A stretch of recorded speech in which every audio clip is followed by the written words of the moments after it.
Oi, oi, gente, boa tarde, tudo bem com vocês? Sejam bem-vindos a mais uma live aqui no perfil. Hoje a gente vai falar sobre violência doméstica e familiar e eu quero, a live não estava marcada, porém, como eu tive uma brechinha aqui na minha agenda, resolvi entrar ao vivo pra gente bater esse papo, já que hoje é o penúltimo dia útil do mês de agosto, que tem a campanha aí do Agosto Lilás, que é a campanha de conscientização contra a violência doméstica e familiar, tá? Então aguardem só um pouquinho que eu já vou compartilhar aqui o link com as pessoas que queriam participar e já tô voltando.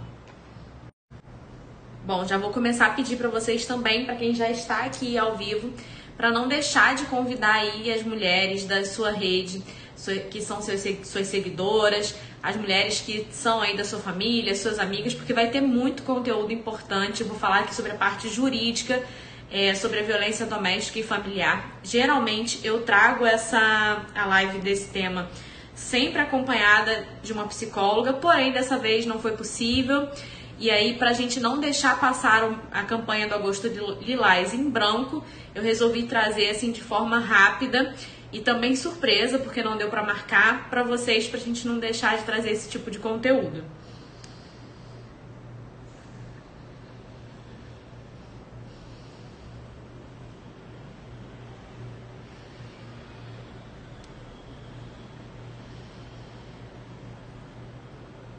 Bom, gente, eu vou começar aqui definindo pra vocês o que é a violência doméstica e familiar. Na verdade, gente, a violência doméstica e familiar é todo e qualquer ato, né, que possa causar danos à mulher ou qualquer outra pessoa da família. Então, a violência doméstica, ela pode ser uma violência física, ela pode ser a violência sexual, pode ser a violência psicológica ou moral e também a violência patrimonial. Então, as pessoas costumam rotular a violência doméstica e familiar só quando há uma agressão física, e não é bem assim que acontece. Esse tipo de violência pode ser praticado de diversas formas, como eu acabei de citar aqui para vocês. Pode ser uma agressão verbal, pode ser uma ameaça, pode ser uma violência patrimonial, como por exemplo, né, quebrar algum objeto que pertence à vítima. E aí eu já vi casos, né, do agressor quebrar, por exemplo, o celular novo da vítima, e aí isso está enquadrado na violência patrimonial, e na violência patrimonial, que é um dos tipos de violência doméstica e familiar. Então é importante que entenda, né, que não é só a agressão física que é taxada aí como violência doméstica e familiar. E aí, gente, eu costumo falar um pouco sobre a violência psicológica. Na verdade, sempre a psicóloga que faz comigo, ela costuma falar sobre essa violência psicológica, mas hoje eu não tenho propriedade para falar a fundo sobre esse tipo de violência psicológica, porém, vou dar uma pincelada nessa parte para vocês. A violência psicológica, gente, ela costuma ter, na verdade, toda violência, todo tipo de violência doméstica e familiar, ela geralmente segue um ciclo, né? E a gente costuma dizer que ninguém se apaixona por um monstro. Então, esse agressor, ele se apresenta ali como aquela pessoa romântica que gosta de agradar, e aí, aos poucos, vai afastando essa vítima do ciclo social dela, da família, dos parentes, dos amigos, enfim, até chegar num ponto em que essa vítima, ela está sozinha. E aí é quando esse agressor, ele se fortalece e a violência psicológica, ela acaba avançando para a violência física, para a violência patrimonial e outros tipos de violência, tá? Então a violência psicológica, ela começa falando que aquela vítima, ela não tem uma outra pessoa por ela, que ninguém gosta dela como ele, e ela também apresenta falas que vão fazer com que essa vítima se sinta inferior, e com isso ela vai se sentir uma pessoa que precisa daquele agressor, ou seja, se ela deixar de estar com aquele agressor, é como se ela não tivesse uma outra pessoa, como se ela fosse ficar sozinha, tá? Então a violência psicológica, ela tem esse efeito sobre as vítimas.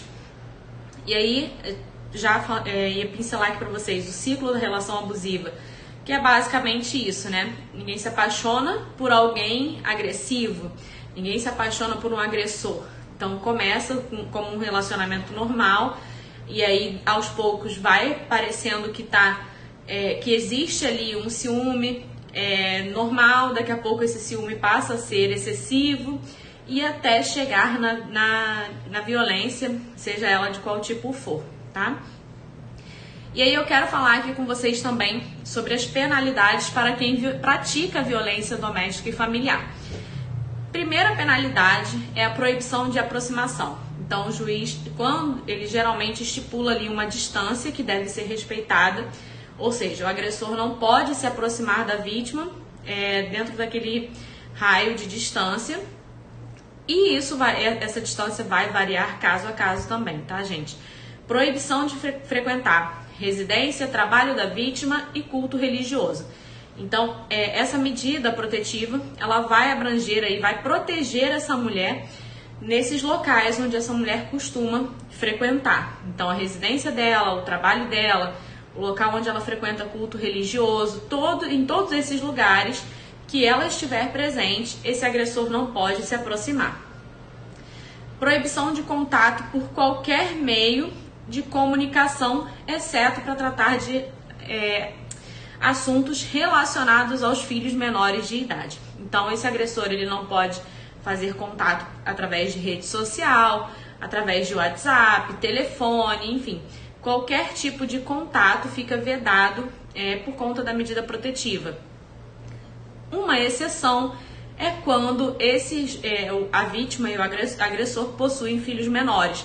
Nesse caso, vai ser permitido que seja feito o contato estritamente para falar sobre questões relacionadas aos filhos, tá?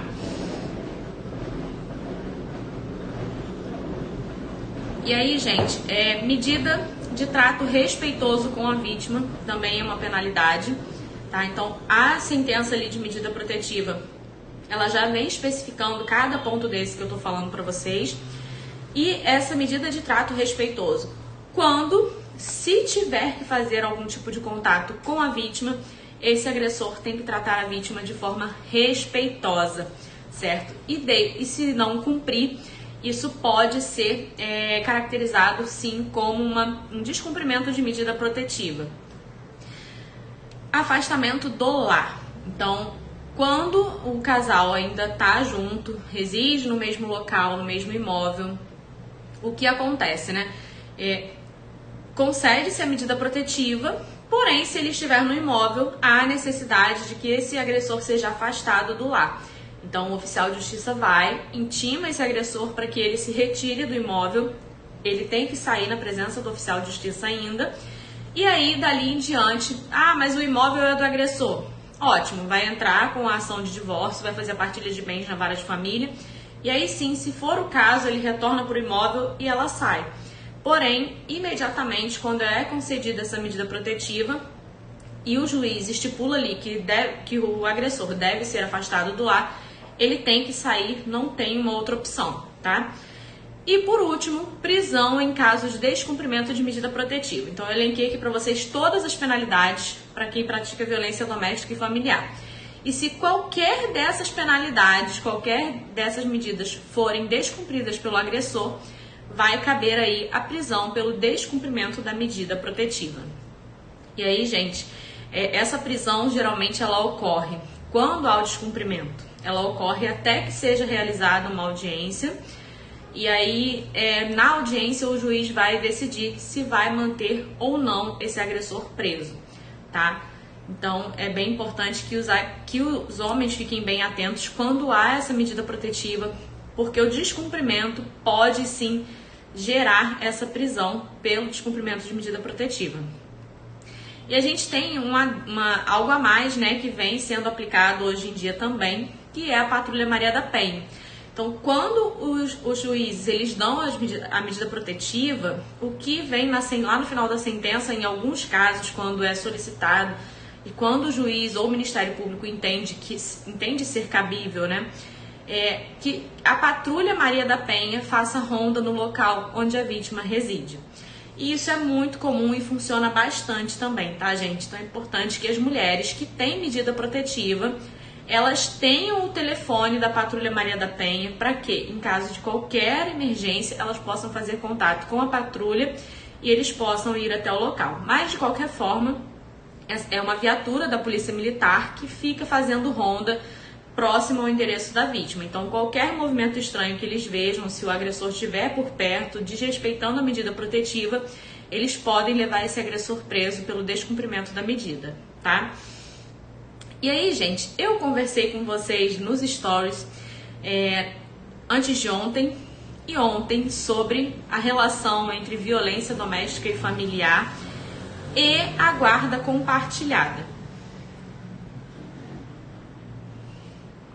O que acontece, gente? A violência doméstica e familiar, ela não era um fator impeditivo para a guarda compartilhada até o ano de 2023. Porém, veio aí a Lei 14.713 e essa Lei 14.713, ela disse o seguinte, eu vou ler aqui para vocês. O juiz disse que o juiz deverá indagar as partes e ao Ministério Público se há risco de violência doméstica ou familiar.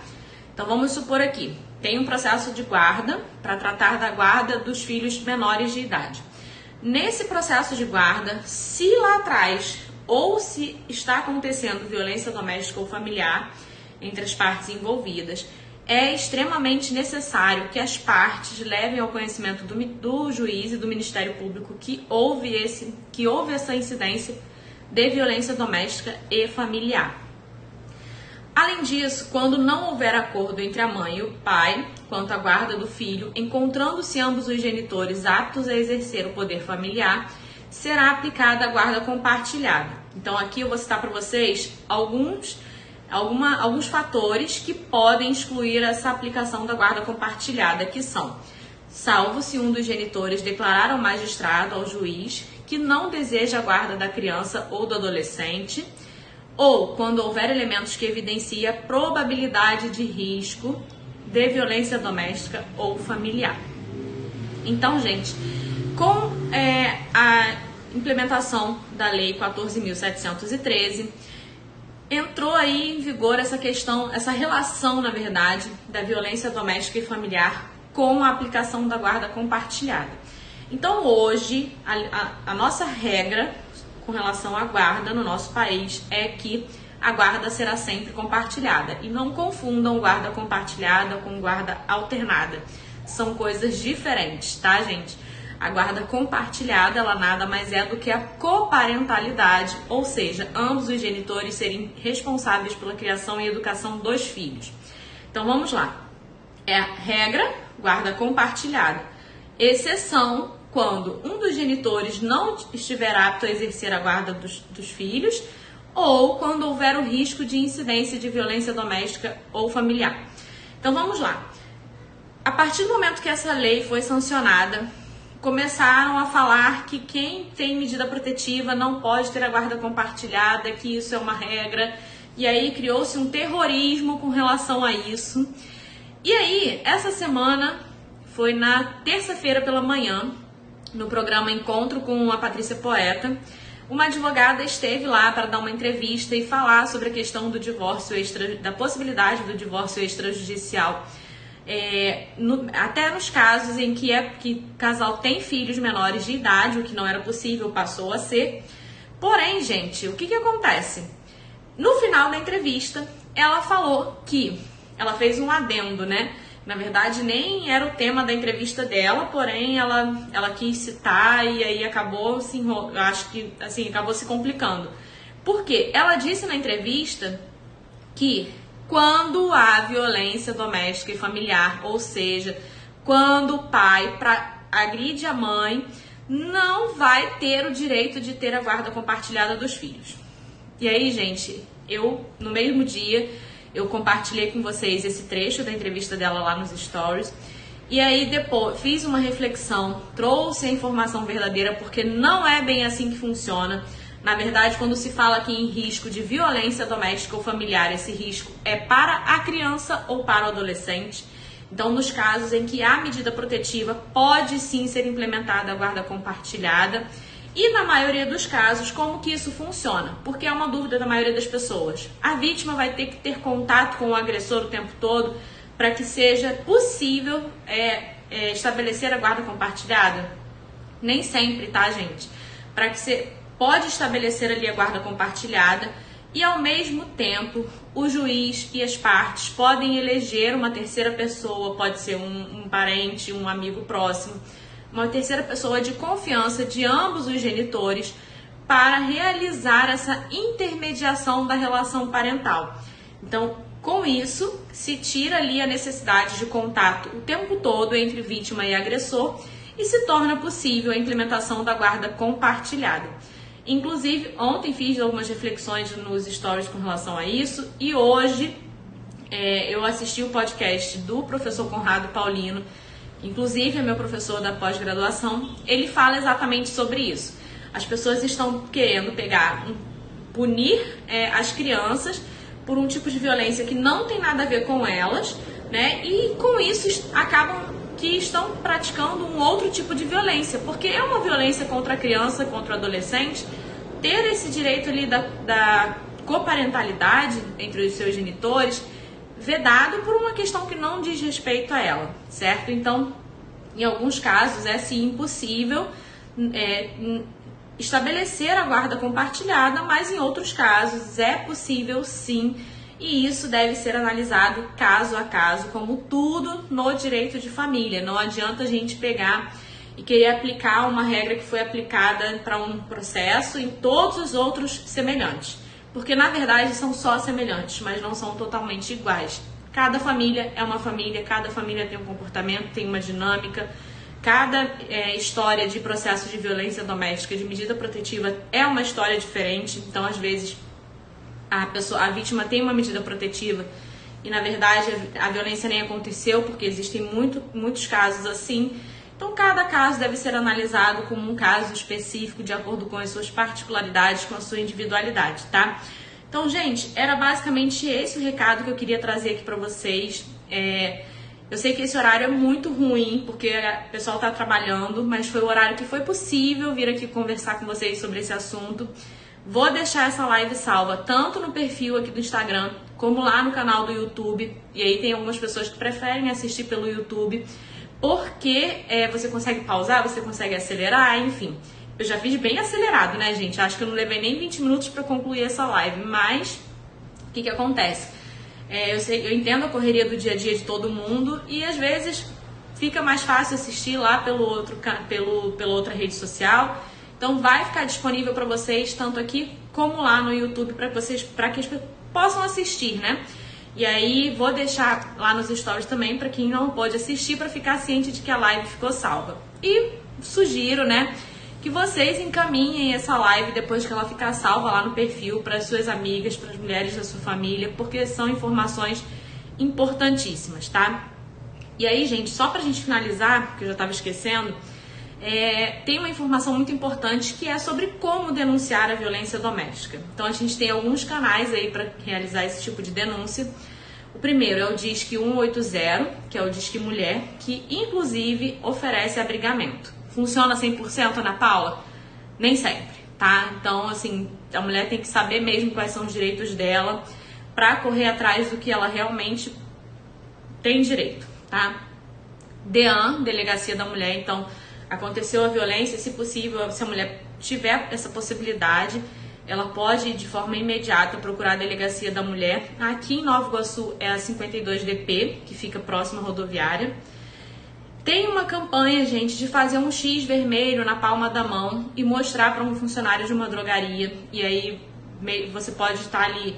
Geralmente você faz um cadastro na drogaria e aí você, quando você mostra esse X vermelho na mão, aquele funcionário já vai saber que você está precisando de ajuda, tá? O site do Magazine Luiza também tem um ícone lá no site em que você pode fazer fazer a denúncia contra a violência doméstica que você vem sofrendo. Solicitar medida protetiva direto pelo site do Tribunal de Justiça. Não sei como vem funcionando nos demais tribunais, porém aqui no Rio já é possível fazer a solicitação da medida protetiva direto pelo site e eu já fiz para uma cliente, funciona, é rápido, tá? Então você faz ali, é como se fizesse uma abertura de um processo. E aí, após protocolar essa denúncia, você vai receber o número do processo e aí fica acompanhando direitinho, tá? Além disso, gente, tem alguns outros canais de denúncia. Eu trouxe aqui pra vocês os principais.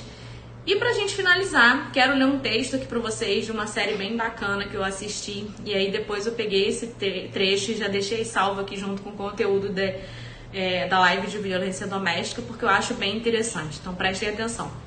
O amor tem muitas formas. Ele pode durar a vida inteira ou pode durar só um verão. Você pode amar alguém que está perto de você todos os dias ou você pode amar alguém que está longe. O amor pode começar com uma amizade que quando você vê, você não consegue viver mais sem aquela amizade. O amor pode ser muitas coisas. O amor é vida, o amor é acolhimento, aceitação. O amor pode ser também perdão. Mas, se tem uma coisa que o amor não é violento. O amor não é sofrimento. O amor é lindo. Então, fica aí essa reflexão para vocês. Vou deixar esse texto aqui lá na descrição da live, que vai ficar salva no perfil. Não deixem de compartilhar com as suas amigas, com as mulheres da sua família. E espero vocês num próximo encontro, né? Quem sabe a gente volta para falar sobre esse tema de novo e aí trazer uma psicóloga para a gente poder enriquecer um pouco mais esse conteúdo. Gente, quem esteve aqui, obrigada pela presença. Um grande abraço. Tchau, tchau.